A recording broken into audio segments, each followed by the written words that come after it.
मौला मिस्र में यूसुफ का कोई नहीं था, कोई भी नहीं था यूसुफ का, ना कोई मुकदमा लड़ने वाला, ना कोई जमानत करवाने वाला, ना आवाज उठाने वाला।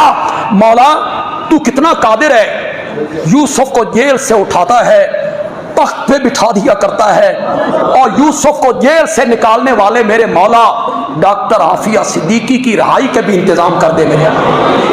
हमें इनसे कोई उम्मीद नहीं है मौला, तू इंतजाम कर दे। 20 साल हो गए यार, आप जरा अपनी माओ बहनों बेटियों को सामने तो लाइए। हम अपनी माओ बहनों बेटियों को सामने ला के सोचे तो सही यार। जिसकी एक ही आवाज उसने सेनेटर मुश्ताक को कही, मुझे इस जहन्नम से निकालो।